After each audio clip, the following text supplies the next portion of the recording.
Dios les bendiga. Que la primavera del Espíritu esté siempre en su casa. Es un gozo, un regocijo comenzar un nuevo año y de esta manera, orando y buscando al Señor. Y me ha correspondido la misión de dar continuidad a la temática y sobre todo ministrar hoy miércoles.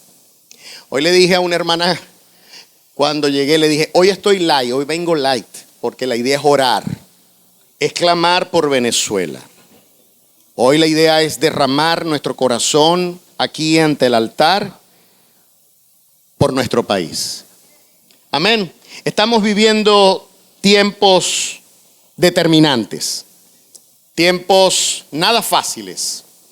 Y es en estos momentos cuando los hombres de fe se tienen que doblegar delante de Dios y buscar su presencia conforme a lo que dice la palabra de Dios. Y hoy vamos a estar reflexionando brevemente acerca de un hombre que tuvo una oración entrañable. Este mensaje lo he denominado la oración de Daniel, una entrañable intercesión por su pueblo. Una entrañable intercesión. Y les invito a que por favor abran sus Biblias en Daniel capítulo 9. Vamos a leer, es un poco largo, vamos a leer desde el 1 hasta el 19. Voy a tratar de hacerlo un poco rápido, trate de seguirme en la lectura para poder cubrir todo lo que fue la oración suya por su pueblo. Y ahorita vamos a entender y a ubicarnos en el contexto. Dice la palabra de Dios así, Daniel 9 del 1 al 19. Quien se pueda poner de pie, bien. Y si de pronto tiene sus problemitas, tranquilo, quédese sentado, pero siga conmigo la lectura. En el año primero de Darío, hijo de Asuero, de la nación de los Medos, que vino a ser rey sobre el reino de los caldeos, en el año primero de su reinado, yo, Daniel, miré atentamente en los libros el número de los años de que habló Jehová al profeta Jeremías, que habían de cumplirse las desolaciones de Jerusalén en 70 años. Y volví mi rostro a Dios el Señor, buscándole en oración y ruego, en ayuno, cilicio y ceniza. Y oré a Jehová mi Dios e hice confesión diciendo, ahora Señor, Dios grande, digno de ser temido, que guardas el pacto y la misericordia con los que te aman y guardan tus mandamientos, hemos pecado.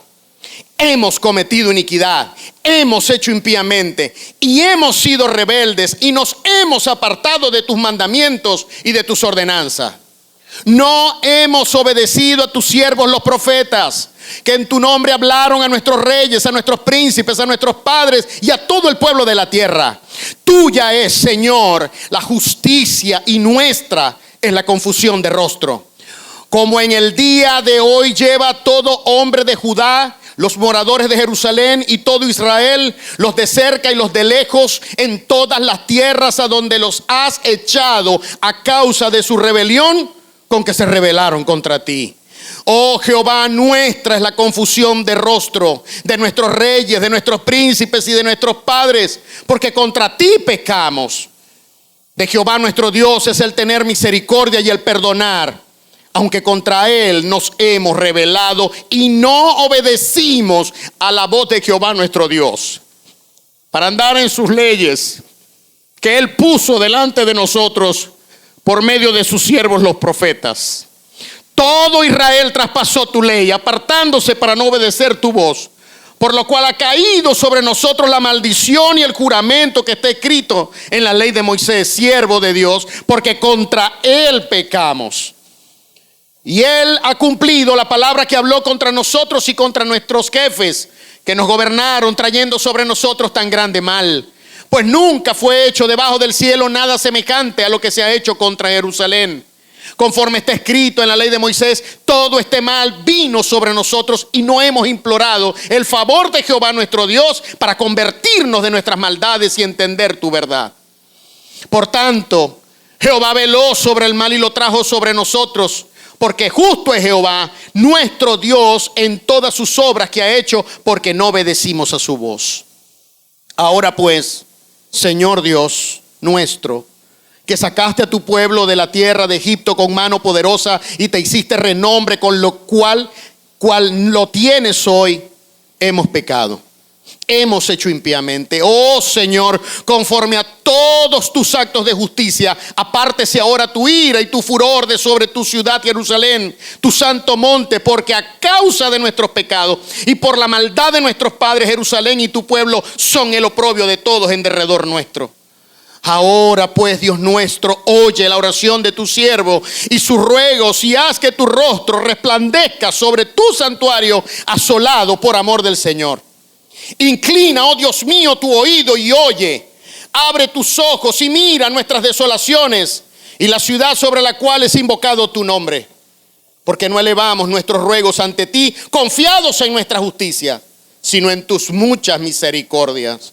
Oye, Señor, oh Señor, perdona, presta oído, Señor, y hazlo. No tardes por amor de ti mismo, Dios mío, porque tu nombre es invocado sobre tu ciudad y sobre tu pueblo. Gloria sea al nombre de Dios. Pueden tomar asiento. Hoy vamos a hacer una dinámica distinta, la vamos a cambiar. Vamos a meditar primero y luego vamos a orar. Pero hoy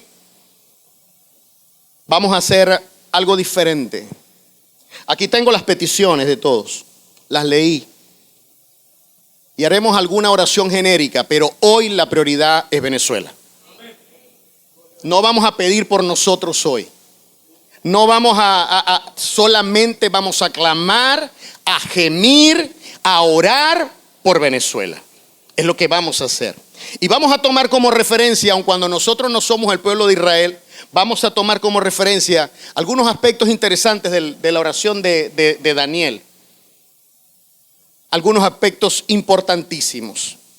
Hay un dicho por allí que reza que las verdaderas oraciones son las que se proclaman, o las oraciones más sinceras son las que se proclaman en un hospital, en los pasillos de la emergencia de un hospital, o a las puertas de una cárcel, o en los cementerios frente a una tumba. Y yo creo que en cierto sentido es verdad.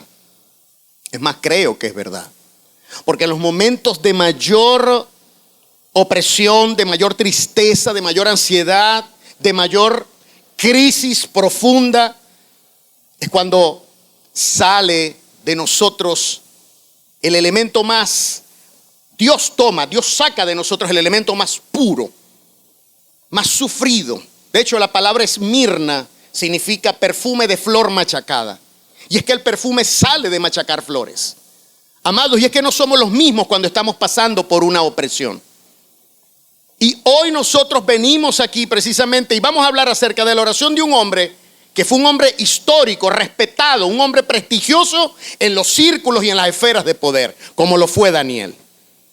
En la Biblia nosotros encontramos oraciones muy sinceras, oraciones entrañables, como lo dije al principio. Oraciones entrañables que nacen de lo profundo, de lo más profundo del ser. Tenemos la oración de Ana, y ni se diga del Salmo 51 de David, cuando a él se le acercó Natán y le dijo que él había pecado, que él había cometido adulterio, y David se vio descubierto después de hacer cualquier cantidad de truculencias para ocultar el pecado.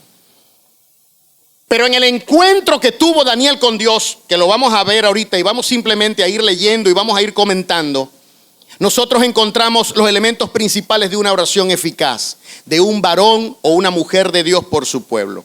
Vamos a ver tres sencillas características. La primera característica de esta oración de Daniel es que expresa una adoración con respeto reverente. Esta oración expresa una adoración con respeto reverente. En el versículo 2 dice: miré atentamente en los libros el número de los años del cual habló el Señor al profeta Jeremías, que había de concluir las desolaciones de Israel. Cuando Darío asume el poder, el rey Medo, solamente duró 2 años en el poder y dio paso a Ciro. Pero ya para esa época, Daniel, que siempre se había movido como un hombre de visión, no solamente espiritual, sino también geoestratégica, él siempre era tomado como un asesor, incluso era gobernador y había sido puesto por encima de profetas y los adivinos de allá de Babilonia. Cuando Darío surge en el poder, él tenía 82 años. Se supone que él había sido llevado para allá a los 12 años. Y cuando él revisa los libros, él se da cuenta que el tiempo de la opresión que iba a estar Judá en cautiverio ya estaba por cumplirse. Y el asunto estaba que él se da cuenta que ya están en los 70 años y el corazón de ellos estaba todavía extraviado y perdido en el pecado. Ya está llegando el momento en que Dios va a cumplir su promesa, va a cesar el castigo y no estamos preparados para eso. Y esto lo está pensando un hombre íntegro que desde que pisó Babilonia, él había decidido no contaminarse, no comer de los manjares del reino, no solamente por cuestiones dietéticas o de cumplimiento riguroso de la ley, sino porque él sabía que esos alimentos ya habían sido ofrecidos a dioses extraños. Y él no se quería contaminar con eso. Y me pregunto, ¿y cuántos de nosotros estamos buscando no contaminarnos con las cosas del mundo? Y no estoy por esto siendo pacato, pero nosotros también tenemos que saber qué es lo que dejamos entrar por nuestros oídos y por nuestros ojos. ¿Cómo es la calidad de nuestras conversaciones? Te pregunto y respóndete allí internamente, y también este juicio es conmigo. ¿Siente la gente a Dios cuando habla contigo? Siente la presencia del Espíritu Santo en tu vida con cada palabra que le dices a quien sea, a tus compañeros de trabajo, tus compañeros de estudios, a quien sea. ¿Sienten la presencia de Dios? Si no la están sintiendo, entonces estamos en problemas. Por ello, ante las expectativas del retorno, Daniel quiso buscar revelación de Dios y lo que hizo fue ¿qué? Escudriñar las Escrituras. Viene revelación por sueños, por visiones, creo en eso, pero la principal revelación es esta que está aquí. Esta es la principal revelación. ¿Quiere recibir revelación de Dios? Hay que meterse aquí. No hay otra. No hay otra. No hay otra. Hay que meterse allí. Y entonces Daniel comienza a estudiar y se da cuenta de eso. Su pueblo no estaba preparado. Voy más allá y pregunto, estamos a la espera que suene la trompeta. ¿Estamos listos para irnos con Dios? Cuando suene esa trompeta, ¿estamos listos? Esto es serio. Esto es serio. Tenemos nuestras vestiduras limpias, sin manchas, sin arrugas. Hemos vencido ese vicio que nos está carcomiendo por dentro y que no logramos dominar. Le hemos puesto coto al pecado que nos está carcomiendo, al pecado que nos está separando de Dios, que se ha convertido en un ídolo y no me deja ver la luz de Cristo. Lo dejo para la reflexión.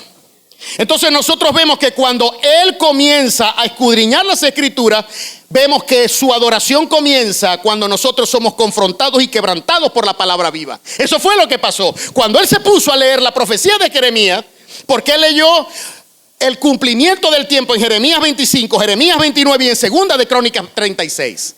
Y cuando Él se dio cuenta que ya el tiempo se estaba cumpliendo, dijo, Dios mío, pero sí que estamos crudos.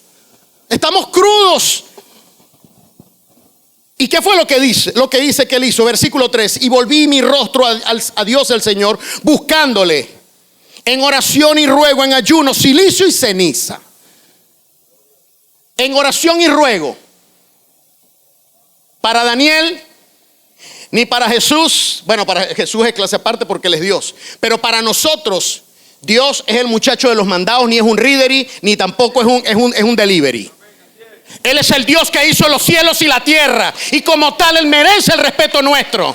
Nosotros tenemos que llegar a Él orando con oración, ruego, súplica delante de Él. Él manda y las cosas suceden. Él ordena y el sol se va moviendo. Amados, oración y ruego, con ayuno.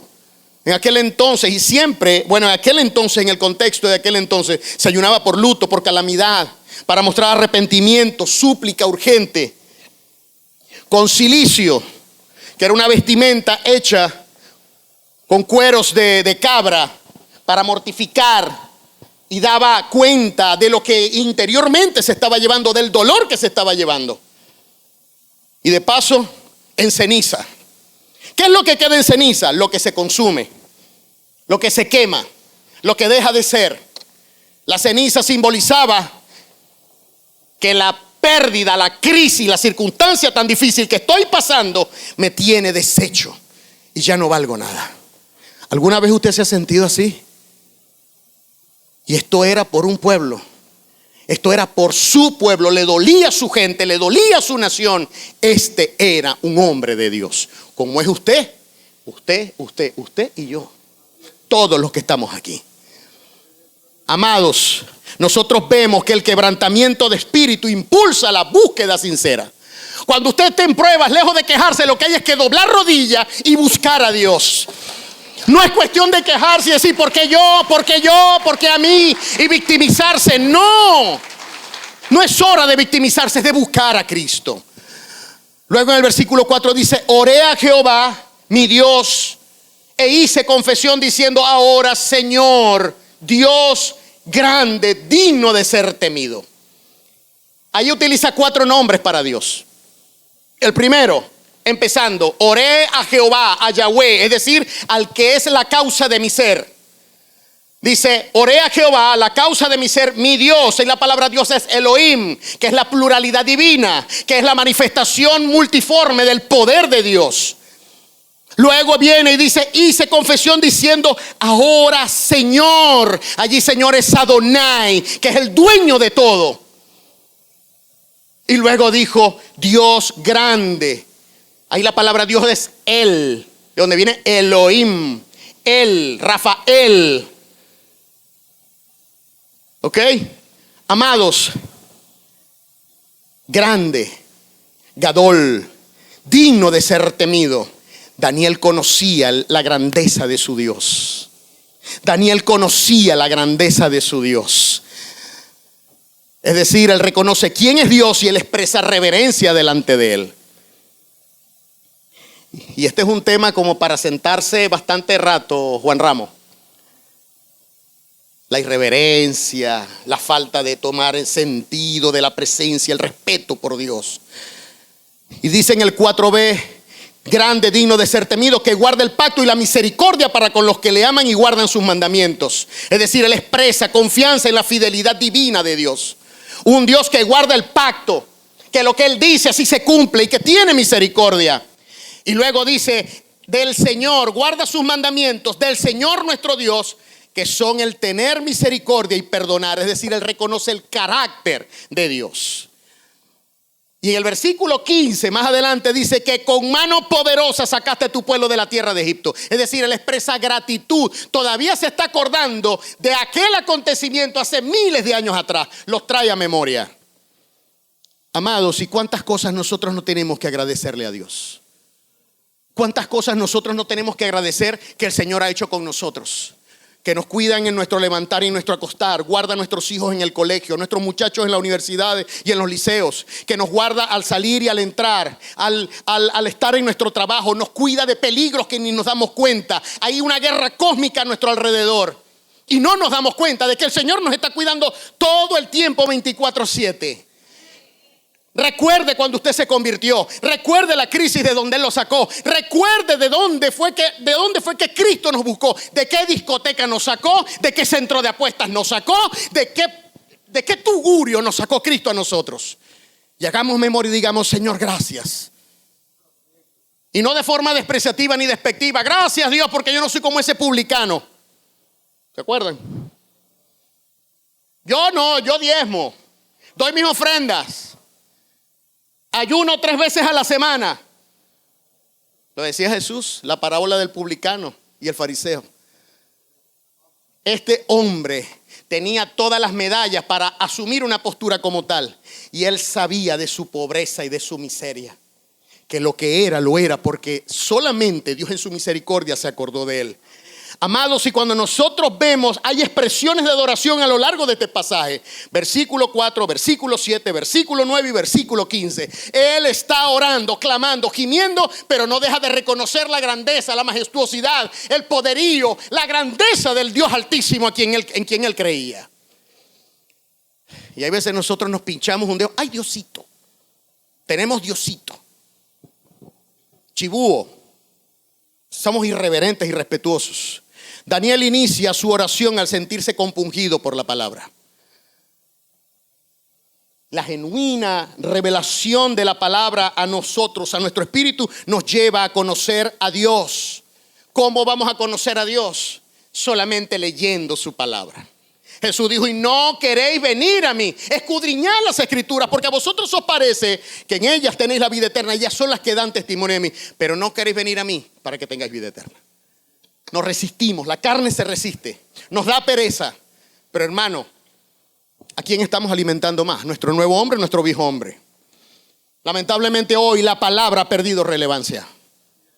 La palabra no es respetada. Como dice el pastor Paul Washer, hoy los hombres pecadores no temen a Dios porque no saben quién es Él. Porque desde los púlpitos no se enseña quién es Dios. Tenemos que conocer a Dios en su esencia, su naturaleza, sus decretos, su obra, su atributo, su carácter. Tenemos que conocer quién es Dios.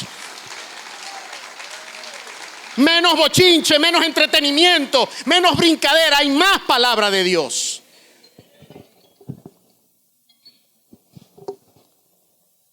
Amados, hoy en muchos púlpitos la palabra se esconde para no declarar el pecado. En muchos púlpitos la palabra se camuflajea para no ofender al hermano que más diezma y que anda en adulterio con la hermanita, y después perdemos el diezmo del hombre. No, hermano. Hoy se edulcora la palabra para entretener, y no hay palabra sustanciosa, sino solamente la capita de arriba. Hoy la palabra se mezcla con filosofía, con intelectualidad para impresionar. Hoy muchos púlpitos son vitrinas para que la gente exhiba su conocimiento. A mí no me importa que me vean a mí, tienen que ver a Cristo revelado. Punto, se acabó. Y yo sé que quienes me anteceden aquí en el púlpito son hombres probos. Son hombres y varones de Dios, puestos por el pastor principal para que nosotros traigamos pasto fresco. Gloria a Dios por esta iglesia, que cuidamos la doctrina. Pero hermano, valore estos momentos. Recordemos que hace 5 años atrás nos metieron en nuestras casas durante 9 meses, 10 meses. Valoremos estos momentos, aprovechemos que todavía tenemos Biblia. Yo siempre se lo digo a mis compañeros: usted sabe qué hacen los creyentes en China cuando agarran una Biblia, la rompen en pedazos. ¿Por qué? Porque son carnales, porque odian a Dios. No, porque se distribuyen las páginas y se las aprenden de memoria. Y luego que se las aprendan de memoria se les van rotando, porque allá está proscrita la Biblia. A su nombre sea la gloria. Tenemos que respetar la palabra, vivir por la palabra. Ella nos lleva a adorar a Dios con conocimiento. Pablo hablaba de un culto racional. No conformes a este siglo, sino transformados por la renovación de vuestro entendimiento. Es vuestro culto racional. Disculpen, no es que estoy exaltado ni los estoy regañando, los estoy diciendo esto con amor. Lo que pasa es que no solamente tengo el tiempo en contra, sino que tenemos que orar. Entonces, en primer lugar, lo primero es que él, en su oración entrañable, expresa adoración con respeto reverente. Respetemos a Dios, respetemos su palabra. Amén. En segundo lugar, él confiesa el pecado con sinceridad responsable. Eso es lo segundo. Confiesa el pecado, su pecado, con sinceridad responsable. Él no elude su responsabilidad. Él era un hombre vertical, recto, rectilíneo, coherente. Su vida expresaba lo que él predicaba, lo que él creía. Y él no elude su responsabilidad en el pecado nacional de su pueblo. Antes bien, él se identifica con sus hermanos. De hecho, cuando nosotros leemos ahí el texto, el verbo haber en primera persona del plural, es decir, hemos, aparece 10 veces en ese capítulo. Hemos, en el versículo 5, 5 veces. En el versículo 6, una vez. Versículo 9, una vez. Versículo 13, una vez. Y versículo 15, 2 veces. Aparece también el pronombre posesivo en primera persona. Nuestro Dios, nuestro pecado. Nuestro. Él no decía, allá los carnales de Judá. Allá ellos. Yo no, yo sí estoy íntegro delante de Dios. No, Él se metió en el barro con su pueblo. Como si fuera otro más, como si fuera el más contumaz de los pecadores. Él se metió allí. Lo mismo hizo Jesús. Él no tenía por qué ir a bautizarse donde Juan el Bautista, y sin embargo le dijo, deja, porque es necesario que cumplamos toda justicia. Y Jesús vino, y incluso, hermanos, su posición en la cruz estaba en el medio. Cuando colocaban a los crucificados en la vía a Jerusalén, siempre dejaban en el medio al peor de lo peor. Oh, bendito su nombre. Y Jesús se hizo el peor de los peores, el más ruin. Fue humillado hasta lo sumo para hoy ofrecer un caudal de vida. Solamente por el agradecimiento de que hoy nosotros, nuestro nombre está escrito en el libro de la vida, tenemos que vivir vidas santas. Amados, y Él dice allí en el versículo 5, dice, hemos pecado, hemos cometido iniquidad, hemos hecho impíamente, hemos sido rebeldes y nos hemos apartado de tus mandamientos y de tus ordenanzas. Iniquidad. Cuando se habla de iniquidad, se habla de la naturaleza torcida, de la naturaleza perversa. Él se veía a sí mismo perverso. ¿Y usted creen que a lo mejor ese hombre no tenía lucha? Claro que tenía lucha, como usted y yo las tenemos igualito. Pero él estaba pegado con Dios. La impiedad, la maldad manifestada en violencia y delitos. Hemos sido pleitistas, celosos, hemos hecho cualquier clase de truanería. Nos hemos rebelado, versículos 5, 7 y 9. Es decir, tener resistencia, sublevación contra las autoridades establecidas. En el versículo 5 se dice, y nos hemos apartado de tus mandamientos y tus ordenanzas. El versículo 6 dice que ellos habían desobedecido a los siervos de Dios. No hemos obedecido a tus siervos, los profetas, que en tu nombre hablaron a nuestros reyes, nuestros príncipes y a nuestros padres y todo el pueblo de la tierra. Oye, Daniel se estaba poniendo en una situación de juicio delante de Dios. Y es como que él estaba trayendo todos los pecados del pueblo, los está poniendo delante de Dios. Él no elude su responsabilidad. Él habla también incluso de la desobediencia a la voz de Dios en el versículo 10, cuando dice, y no obedecimos a la voz de Jehová nuestro Dios para andar en sus leyes que Él puso delante de nosotros por medio de sus siervos los profetas.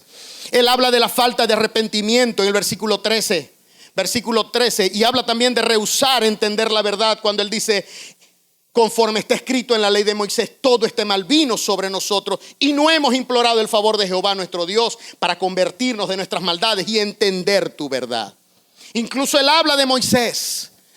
Él está haciendo un inventario, está como un auditor revisando todo para ponerse a cuentas por el pueblo, intercediendo por el pueblo y para que el pueblo también se metiera en ese mismo sentir, en esa misma actitud. En conclusión, Daniel reconoce que Dios justamente permitió la desgracia de su pueblo. De hecho, él dice, es nuestra la confusión de rostro. Cuando habla de confusión de rostro se refiere a la vergüenza. Ahora te voy a decir una cosa, amado. Si cuando nosotros pecamos o cuando tú pecas o yo peco, no siento nada, no siento tristeza, eso es peligrosísimo. Peligroso, muy peligroso. En conclusión, nosotros podemos decir en nuestra realidad, y aquí viene la aplicación, bueno, nosotros somos salvos, somos ciudadanos del cielo, nosotros nos vamos. No importa lo que pase en Venezuela, nuestra ciudadanía está en los cielos. Pero sin embargo nosotros más bien tenemos que decir, hemos pecado, y eso lo vamos a hacer hoy. Vamos a hablar del pecado nacional, que son unos cuantos. Un intercesor no evade su responsabilidad. Si queremos orar para que Dios sane nuestra tierra, como dice segunda de Crónicas 7:14, tenemos que doblegar y asumir como nuestro toda la porquería en la cual ha estado sumergida esta nación. Debemos confesar los pecados cometidos desde hace 100 años hasta hoy.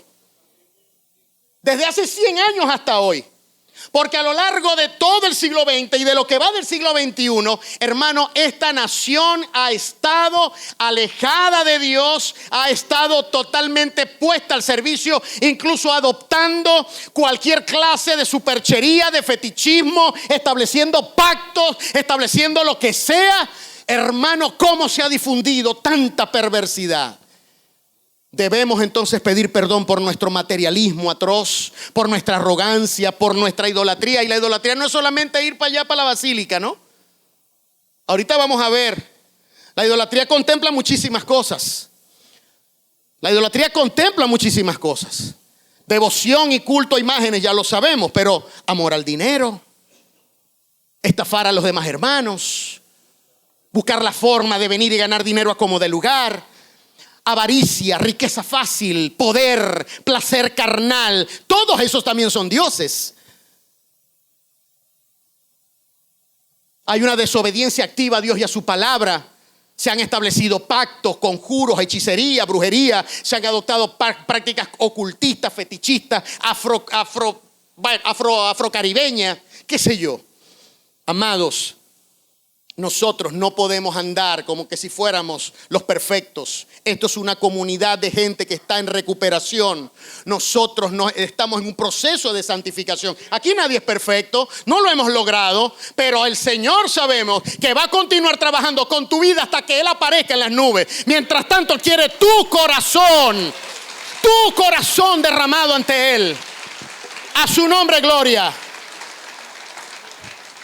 Amados hermanos, en tercer lugar, la tercera parte de la oración es que Él expone su petición con humildad suplicante. Él pide el favor de Dios. Después que Él viene y Él hace ese inventario y dice: hemos pecado, hemos prevaricado, hemos delinquido, hemos hecho esto, hemos hecho aquello. Que se aparte tu ira y tu furor de tu ciudad, la ciudad que tanto amas, Dios. Dice en el versículo 16: aparta tu ira y tu furor sobre la ciudad. Es decir, que aliente su prosperidad.